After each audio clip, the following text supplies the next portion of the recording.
Hi welcome to hit to Shaan vlogs.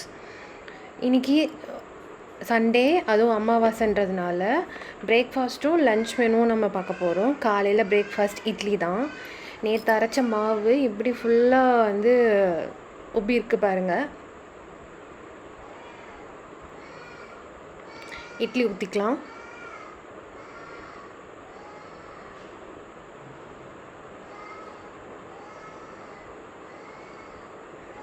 பருப்புக்கு பூண்டு, தக்காளி, மஞ்சத்தூள், உப்பு, ஒரு ஸ்பூன் நல்லெண்ணெய் போட்டு பருப்பை வேக வச்சுக்கிறேன்.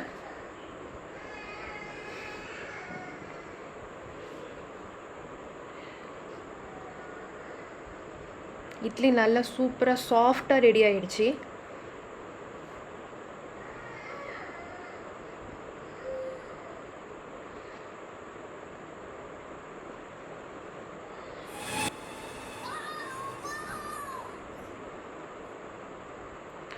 இன்றைக்கி அமாவாசைன்றதுனால கண்டிப்பாக வாழைக்காய் பண்ணணும்.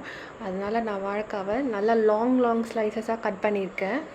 அப்போ தான் ஃப்ரை பண்ணும்போது நல்லாயிருக்கும். பசங்களும் நல்லா விரும்பி சாப்பிடுவாங்க. இது இப்போ புதினா துவையலுக்கு கொஞ்சம் எண்ணெய், 2 ஸ்பூன் உளுந்து வறுத்து எடுத்துக்கலாம். ஒரு துண்டு இஞ்சி, புளி, 4 காஞ்ச மிளகா, அப்புறம் பெப்பர், அப்புறம் புதினாவையும் ரோஸ்ட் பண்ணிவிட்டு 2 பத்தை தேங்காயும் ரோஸ்ட் பண்ணி எடுத்து அரைச்சி வச்சுக்கலாம்.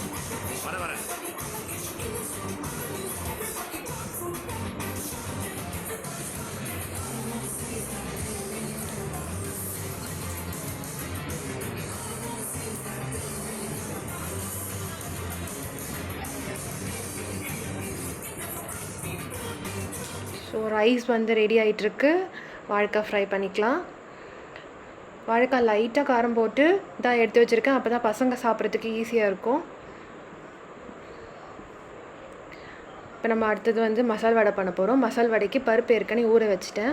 பருப்போட சோம்பு போட்டு அரைச்சிட்டேன். இப்போ அதில் உப்பு, பச்சை மிளகா, வெங்காயம்லாம் போட்டு சேர்த்து மிக்ஸ் பண்ணி நம்ம வடை ரெடி பண்ணிக்கலாம்.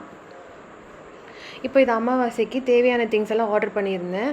வெத்தலை, வாழை இலை, பனானா எல்லாம் ஆர்டர் பண்ணியிருந்தோம்.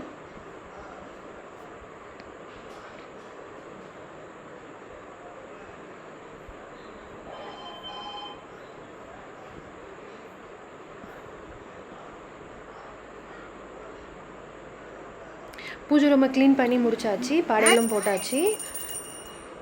சாமி கும்பிட்டுட்டு லஞ்ச் சாப்பிட வேண்டியது தான். என் பையனுக்கு ஒரே ஃபீலிங், சண்டேனா நான்வெஜ் இல்லை, வெஜிடேரியன் அப்படின்றதுனால அவனுக்கு ஒரே ஃபீல் ஆகிடுச்சு. இது அவனோட குட்டி கார்ஸ், இதையும் வச்சு சாமி கும்பிடணுன்னு வேறு ஒரே அடம் பிடிச்சான் அவன்.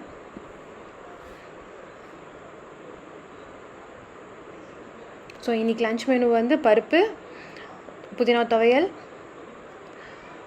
மசால் வடை, வாழைக்காய் ஃப்ரை, ரைஸ். இதுதான் எங்களோட மெனு. தேங்க்ஸ் ஃபார் வாட்சிங். Subscribe please.